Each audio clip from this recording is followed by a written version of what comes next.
Thank you for joining us for the Victory Podcast today. Today's podcast is from August 4th, 2019. Join us for the conclusion of our study titled The Life of Joseph with Pastor Dax. Have you ever experienced sort of a stressful moment and then been surprised at what it brought out of you in that moment, whether for good or for bad? When something happens that's stressful and you snap at your spouse or your children and you kind of think, whoa, where did that come from?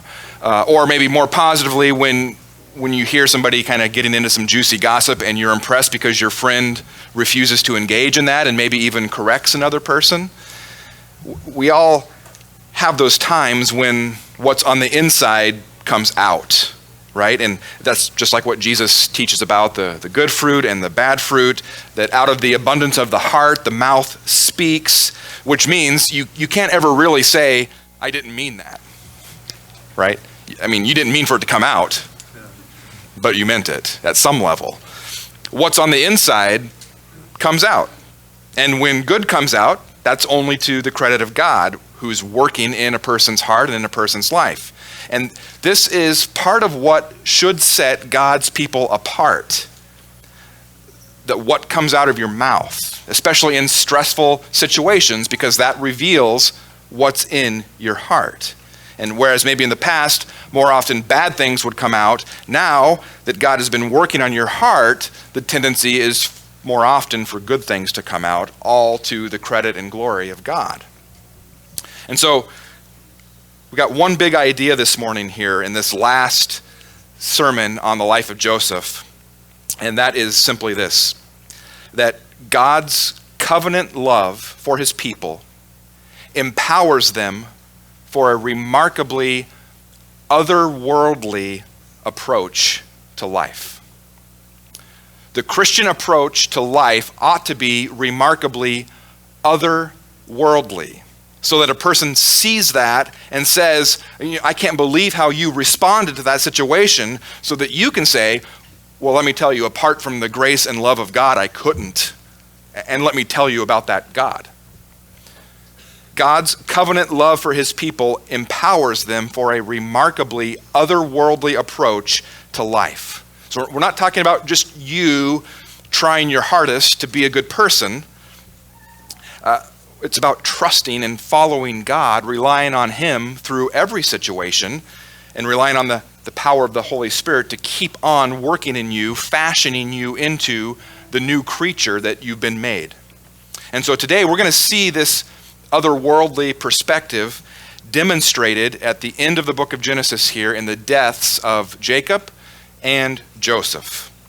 God's covenant love for his people empowers them for a remarkably otherworldly approach to life. And just to clarify here, when we're talking about God's covenant love, we're not talking about the popular cultural concept of love as primarily an emotional, passionate feeling that kind of ebbs and flows, right? Yes, God loves his people in an emotional, passionate way, but when we talk about God's covenant love, we have a much bigger idea in mind. God's covenant love includes things like his relationship with us, his revelation to us, his commitment to us, his spirit indwelling us, him delivering us from sin, his use of trials in our lives, like we've seen in the story of Joseph. We could say a lot of things about God's covenant love, but the idea is that love is much more than just an affection that God has for his people. His covenant love really defines, you could even say it constrains the way that he acts towards his people. Sometimes he acts in ways that we like and are on board with. Other times he acts in ways that we would never choose for ourselves. But either way, God's covenant love empowers his people for a remarkably otherworldly approach to life. And we need to remember here as we get into this, as we look at Jacob and Joseph, they are able to have the perspectives that they do, that we'll see, only because God has set his covenant love upon them. And that's going to be true for us too. If we're going to share that same perspective, it's only because God has set his covenant love upon us. So first, we're going to look at Jacob's death and burial to see this perspective. And so we're going to start in chapter 49, verse 28. This is right after Jacob has finished pronouncing the blessings on his 12 sons. We looked at that last week. And it says in verse 28, all these are the 12 tribes of Israel. This is what their father said to them as he blessed them, blessing each with the blessing suitable to him. Then he commanded them and said to them, I am to be gathered to my people. Bury me with my fathers in the cave that is in the field of Ephron the Hittite, in the cave that is in the field of Machpelah, to the east of Mamre, in the land of Canaan, which Abraham bought with the field from Ephron the Hittite to possess as a burying place. There they buried Abraham and Sarah his wife. There they buried Isaac and Rebekah his wife. And there I buried Leah. The field and the cave that is in it were bought from the Hittites. So we get this detailed description of this burial place 3 times in the passage here. Why? Why so much detail, so much attention to that? Well, I think for one thing, it helps demonstrate that this is an actual historical account. We're talking about real people, real places. This isn't just a myth or a fable designed to teach us some sort of moral lesson. Jacob's mention of Leah here is another reminder of that. Remember, he was married to Leah first, though it was only ever Rachel whom he truly loved. And if you think about it, if a modern storyteller were kind of inventing this on the fly, this last scene in Jacob's life, I think, would have Jacob asking to be buried next to Rachel along the roadside, not in some gloomy cave with the wife who played second fiddle. And that's what we see here. Despite Jacob's great attachment to and love for Rachel, he wants to be buried not next to her, but in the cave where his fathers are buried. And that is as a testimony to his faith, that his faith was the same as their faith, that his God is the same as their God, and that what really matters is to be found not in this life alone, but in eternity. And so as Jacob shares his last wishes here from his deathbed, he faithfully bears witness to God and his promises all the way to the end. That is a remarkable display of an otherworldly approach to life. Think about the end of Jacob's life. He spent the last 17 years of his life under the protection and experiencing the prosperity in Egypt from God's hand. Even so, his heart's set not in that place, not on that time, but what God has promised him for the future. And so his final instructions here deal with where he is to be buried, back in the land that God has promised. Egypt is not home, no matter how good he and his family have had it there. God has a purpose for his people in the land of Canaan, and Jacob wants to be buried in that place in light of that. In fact, look back at what he says in verse 29. He says, I am to be gathered to my people. Does he just mean that he wants to be buried with his family? Well, notice, drop down to verse 33. When Jacob finished commanding his sons, he drew up his feet into the bed and breathed his last and was gathered to his people. Next verse. Then Joseph fell on his father's face and wept over him and kissed him. So was he buried yet at that point? No, but we're told that he's already been gathered to his people here. This is the reality for all believers, that death is not the end. Death is the doorway to a new and perfect life, and including a reunion with those saints who have gone on in death before us. When Jacob says, I am to be gathered to my people, he's not speaking primarily in terms of departure, but in terms of homecoming.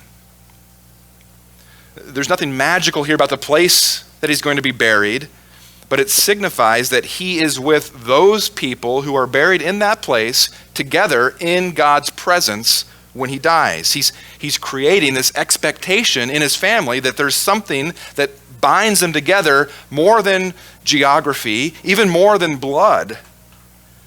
They are bound together by the covenant relationship that they shared with God and the common destiny that they had with him.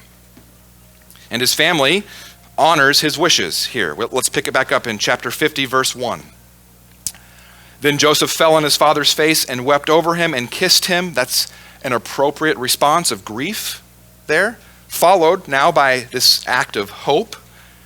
And Joseph commanded his servants, the physicians, to embalm his father.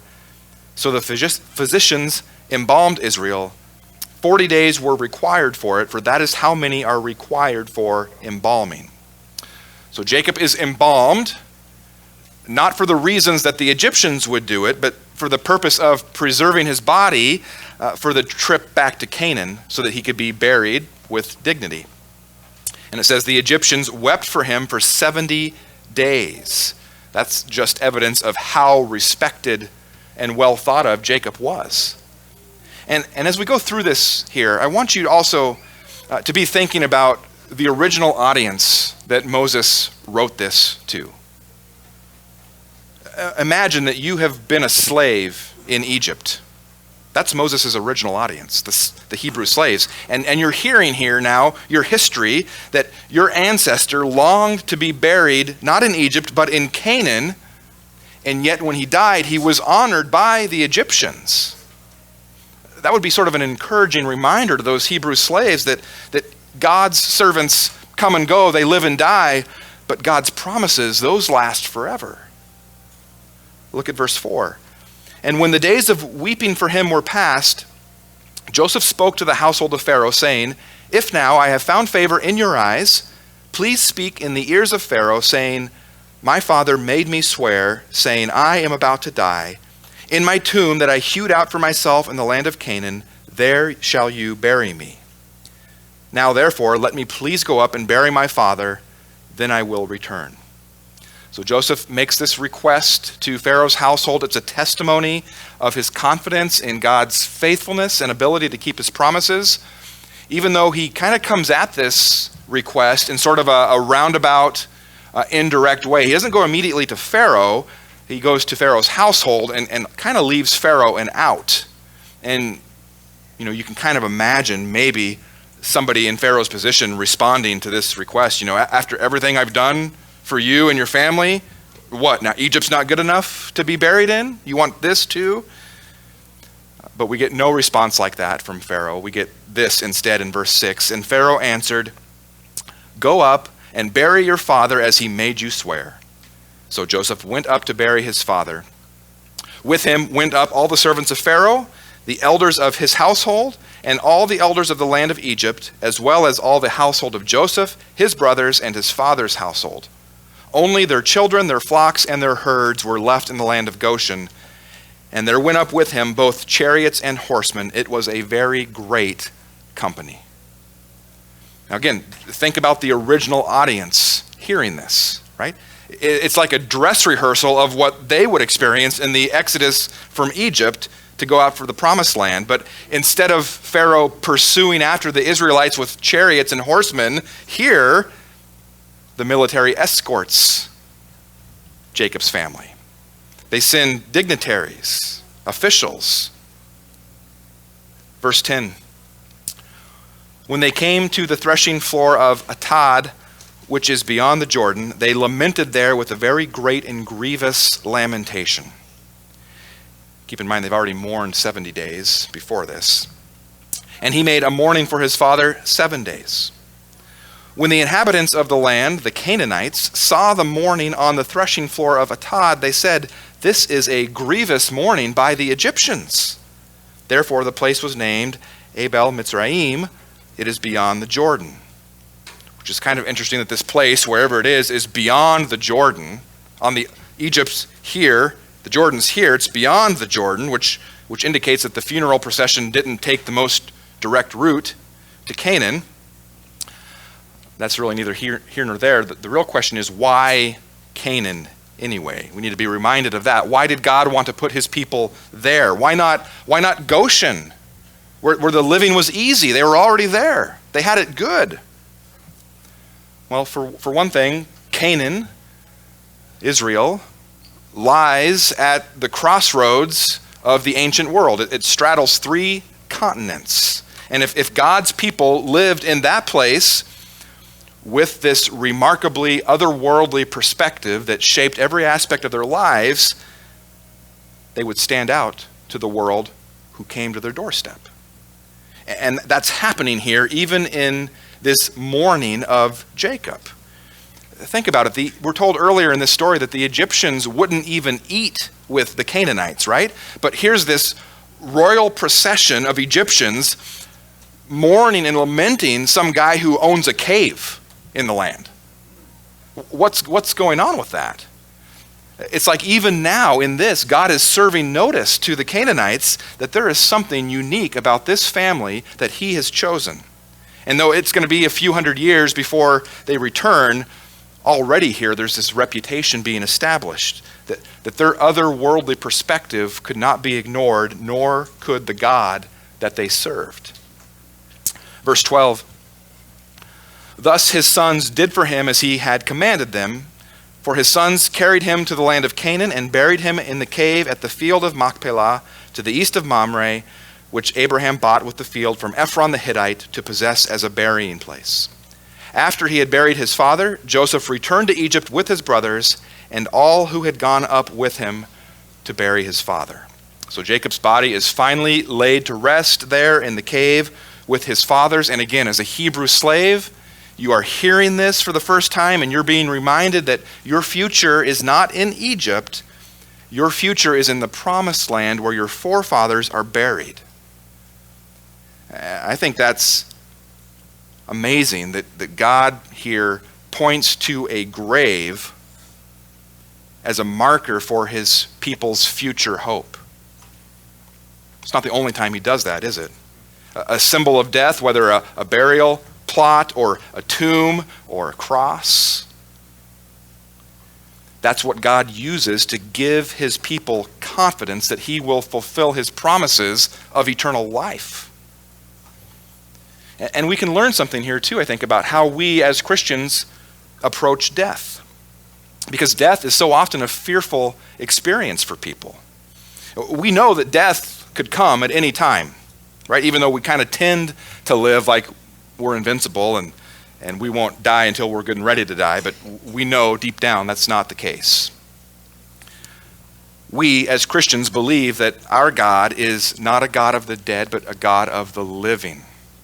And when we die, for the Christian, again, death is just a doorway to greater blessings than what we've experienced here, including reunion with those other believers who've gone before us. And we look forward to joining the multitudes of other glorified believers, including people like Abraham and Isaac and Jacob, to worship God together. I mean, isn't that what we should be picturing here when we gather together on a Sunday morning, that our worship is just a shadow of the worship that we will experience together in heaven with people from every tribe and tongue and nation gathering around the throne to praise God and to rejoice in the Lamb who was slain and now rules and reigns over all?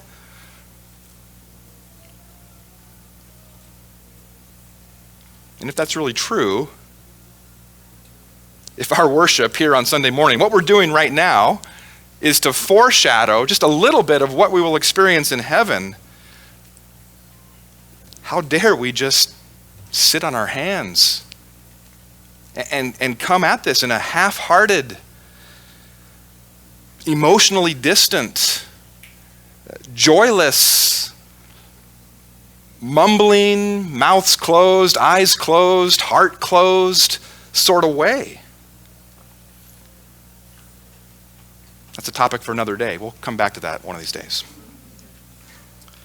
But just think about what your worship here is picturing and pointing to, and let that shape then how you worship here. But back to this topic of death here. Death isn't something you can control. We know that. But for the Christian, neither is it something that you should fear. It's a wasp that's lost its sting. It's a conqueror that's lost its victory. Instead, even death serves God and his sovereign purposes for your life. Death is one of those experiences that can often bring out surprising sides of people, right? And as Christians, we want that to bring out a surprisingly good part of us for a watching world when we encounter it. So death is a stressful experience like that. Another experience like that can bring out surprising sides of you is injustice, when you feel like you've been wronged. And as Jacob dies here, that old injustice of Joseph's brothers against him resurfaces. Jacob's dead and buried, and now back in Egypt, once again utterly dependent on Joseph.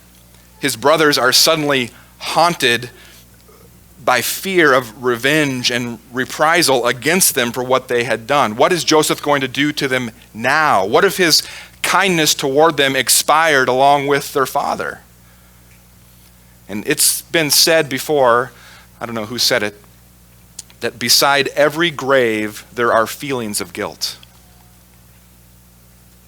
We see that here, verse 15. When Joseph's brothers saw that their father was dead, they said, "It may be that Joseph will hate us and pay us back for all the evil that we did to him." And that's a good reminder for us here too, I think, to be reminded that sin is hard to get over. Even after you've been forgiven,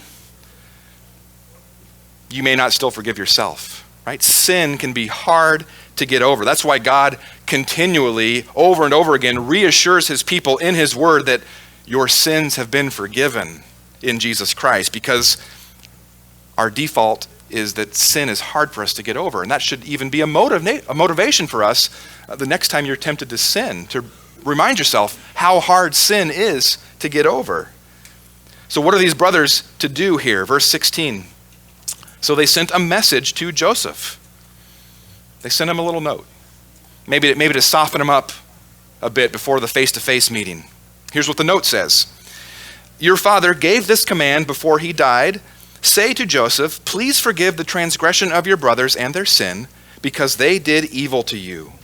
And now please forgive the transgression of the servants of the God of your father. Now there's no record of Jacob ever saying such a thing. But there's also no indication in the text here that this is a lie either. I think what's important to take away is that, once again, these brothers recognize their sin. They call their actions evil. They own what they did. And they even affirm that they deserved justice. And so whether Jacob actually said these things or not, or the brothers are kind of trying to manipulate things here, either way, they plead with Joseph for mercy and forgiveness. But that very plea for mercy and forgiveness, Joseph interprets as a lack of trust, a lack of confidence in his love for them, and it wounds him deeply. Into verse 17, Joseph wept when they spoke to him. He cried a lot. I take comfort in that. And it says his brothers also came and fell down before him. How many times have we seen that in this story, right? The fulfillment of the dream, his brothers bowing down. They said, behold, we are your servants. Now watch. But Joseph said to them, do not fear. And now look down at verse 21. So do not fear. So he begins and ends with an admonition to not fear, and then sandwiched in between those two admonitions is the reason why they should not fear. For am I in the place of God? As for you, you meant evil against me, but God meant it for good, to bring it about that many people should be kept alive as they are today. So then, do not fear. I will provide for you and your little ones. Thus he comforted them and spoke kindly to them. So even though at this point in the story the famine is long since over, Joseph continued to provide for his family. And even though he was hurt by their lack of trust in him, he responds so graciously, so gracefully to them. How is he able to do that? Well, once again, like we've seen all throughout this story, it's because Joseph has good theology. You meant evil against me, but God meant it for good. Did you hear that? Not simply that God used it for good, but that God meant it, intended it for good. You see the difference? Most Christians will say, well, yeah, sometimes God allows us to go through bad things, but he uses those things for good. But that statement doesn't go far enough, according to Joseph here. Joseph's story teaches us that God ordained and intended everything in his life to accomplish his purposes. It's not just that God allowed some bad things to happen and he sort of ran around behind everybody trying to pick up the pieces and get it back on track. It's that all these things that happened to Joseph, both good and evil, were actually part of God's ordained intention, ordained from before the foundation of the world for his own good purposes. Again, just think about how meaningful that concept would be to this original audience of Hebrew slaves, hearing that, considering their present circumstances in slavery, and that God is meaning that for their good. Now, it's important to say too, that doesn't get the brothers off the hook, right? They're still responsible for their sin. It's not that their sin wasn't serious or egregious. Just because God ordained and providentially used their sin to accomplish his righteous purposes doesn't negate their sin or their responsibility for it. And even Joseph isn't denying the sinfulness of his brother's actions. He's very clear. You meant evil against me. The only thing Joseph's denying is that he is not in a position to mete out judgment because of that. What Joseph is really saying here is, you acted, brothers, and God acted. God didn't make you act the way that you did. You acted freely according to your nature, but God acted freely according to his nature. And when those two things meet, it is always God and his nature and his purposes that will be accomplished as a result of that. And what is his purpose here? Joseph tells us. Salvation. Or as he says it, that many people should be kept alive. See, the book of Genesis, if we zoom out a little bit here, the book of Genesis is a book about salvation. Salvation that expresses itself in a series of many salvations. It's this theme that runs throughout the book. Noah is saved from the flood. Abraham is saved from paganism. Lot is saved from Sodom. Jacob is saved from Esau. And now here at the very end of the book, Jacob's family is saved from starvation. But the book of Genesis is not an ending, right? Just as the title suggests, it's a book of beginnings. It suggests that there is something much more. That each of these many salvations that take place throughout the book are moving us forward to an ultimate salvation that God will provide for his people. This all sets us on a trajectory that points to and leads us to Jesus Christ, the one who was put to death by the hands of wicked men acting freely according to their nature. Yet, as Peter preaches in Acts chapter 2, according to the predestined purpose and foreknowledge of God. Right? Wicked people acting freely according to their nature, God acting freely according to his nature. To what end? The perfect accomplishment of God's purpose that many people should be kept alive. You see what God does here? He takes the ugliness of our wickedness and he transforms it into the beauty of his holiness. And Joseph not only foreshadows that, he actually pushes us one step closer to that. And that's something I think, if you're going to take anything away from this series, this is something I'd love for you to hold on to, is to know that nothing ever happens in your life that does not ultimately serve God's intended purpose for you, even including the evil actions of other wicked people. And we see here in the death of Joseph, as his father before him, no, that's not right, he hasn't died yet. We see here in his perspective to his brothers, just like Jacob who died before him, that this remarkable outlook, this demeanor, is based on his faith in God, a God who could raise the dead to life. And so Joseph has this remarkably otherworldly response in the face of injustice and sin against him, even when his brothers expect that he might try to get revenge. And it's not based on anything about him or anything about them. It's all based on God. And we talked about that before in this series too, that trusting in God's providence is the key to Joseph's lack of bitterness. And that's the key to you overcoming bitterness in your life as well. Because all of us have or are or will face stressful situations that will press you to the wall where bitterness or some other surprising response might leak out. And what will keep you from that leaking out is a firm and certain embrace of the truth and reality that God is ruling and working for your good. That will free you from bitterness and resentment, and that will empower you to forgive those who've hurt you, just like Joseph does here. Remember Romans 8:28? We all know this verse, right? For those who love God, all things work together for good, for those who are called according to his purpose. Is that right? No, that's not quite right, is it?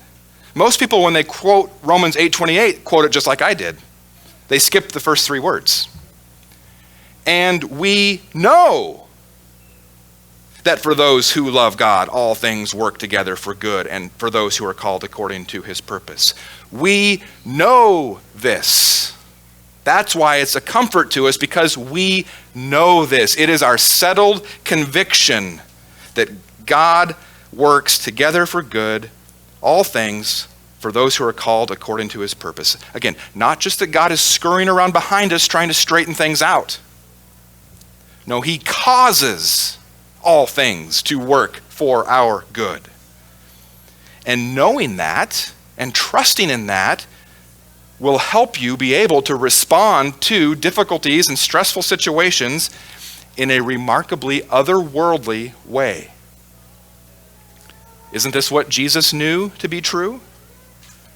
I can't help but see again how this episode from Joseph's life points us to Jesus. In fact, since we're wrapping up this sermon series today, let's just think for a moment about how that's been true throughout this story. Both Joseph and Jesus were especially loved by their fathers. Both were entrusted with their father's sheep. Both were hated by jealous brothers. Both obeyed their fathers in going to seek for their brothers when they were sent. Both were conspired against. Both were mocked. Both had their robes stripped from them. Both were sold for pieces of silver. Both were tempted. Both were falsely accused. Both were bound. Both were put with criminals. Both were forgotten. Both suffered. Both wept. Both forgave. Both saved nations. Both were exalted after their suffering. And both were confident that God meant other people's evil against them for good. In Joseph's remarkably otherworldly response to his brothers, we learn that God sometimes ordains these great injustices to bring about good. In fact, over and over again, especially in the Old Testament, this pattern is revealed. This is how God works. And yet it was a concept that the 12 disciples couldn't get their head around. When Jesus would speak about his coming death, they couldn't believe it. And he seemed surprised that they had so much trouble accepting it, right? Because it's right there. It's anticipated all the way through the Old Testament that God sovereignly brings great salvation out of great evil. So finally here now, we come to Joseph's death, which, not surprisingly, is consistent with this otherworldly perspective that we've seen today. Look at verse 22. So Joseph remained in Egypt, he and his father's house. Joseph lived 110 years. According to the Egyptians, that was the ideal age, the perfect age, 110 years. And Joseph saw Ephraim's children of the third generation. The children also of Machir, the son of Manasseh, were counted as Joseph's own. So he lives a good long life. He blesses his descendants. Verse 24. And Joseph said to his brothers, I am about to die, but God will visit you and bring you up out of this land to the land that he swore to Abraham, to Isaac, and to Jacob.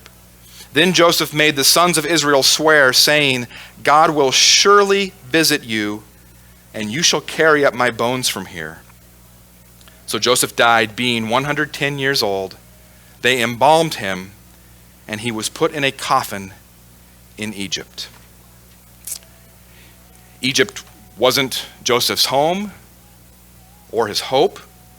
Like his father before him, he was looking forward to being gathered to his people. And so we see Joseph having the same consistent, God-centered approach that he had all through his life here in his death. Just like Jacob before him, he's creating an anticipation in the people of Israel that this was not their homeland. They belonged somewhere else. They couldn't just settle down and live in Egypt forever. They had a body to deliver back to Canaan as a testimony to the God who had set his covenant love on this family. And Joseph's final words here are a charge to never forget God's promise. In fact, of all the amazing things that happened in Joseph's life, once again, the author of Hebrews selects an odd moment to highlight as the ultimate expression of someone's faith. It's this moment that he selects to highlight Joseph's faith.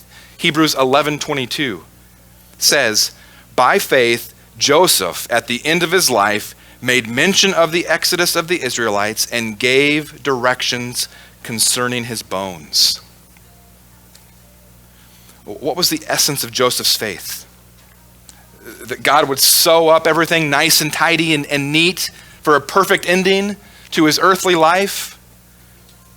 No, the essence of his faith was not centered on his experience in this life, but it was centered on a confidence that he had in God's covenant love for him and for his family. God's covenant love for his people empowers them for a remarkably otherworldly perspective and approach to life and death. So many people have made the things of this world their treasure, right? And that gets exposed in how they respond to stressful situations. It points to what's inside and where your true treasure is. With Jacob and with Joseph, the difficulty of death and the difficulty of injustice revealed that their treasure was in heaven. And their hearts were focused on God, who had set his covenant love upon them. May our response to difficult situations demonstrate the same heart. If we can trust that God worked through the death of his own Son to bring about our salvation, then we can trust that he's working to bring about our good in everything else that happens to us, including and leading up to our own death. And knowing that is part of what sets us apart as his people and bears witness to his name. So as we wrap this up, look again one last time at the end of verse 26, the final words of the book of Genesis, a coffin in Egypt. Think about the whole story of Genesis. In this book, we have gone from the Garden of Eden to a coffin in Egypt. A story that began with the creation of life in paradise now ends with death in a coffin. Things are not as they should be. But just as God provided in the dark providences in Joseph's life, Moses, when he's writing this, he's reminding his original audience of Hebrew slaves that God will provide in the dark providence in their lives too. And that same reminder applies to you and to me. So don't miss the great message of Joseph's story, that God rules the universe by his word and his spirit and in his sovereign providence for the sake of his people and for the sake of his own glory. You need to know that.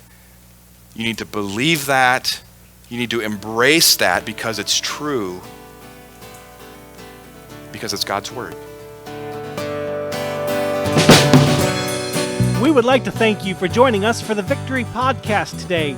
This podcast is a ministry of Victory Baptist Church in Hermiston, Oregon. You can find us at 193 East Main Street in Hermiston, Oregon, 97838, or on the web at yourvictory.org.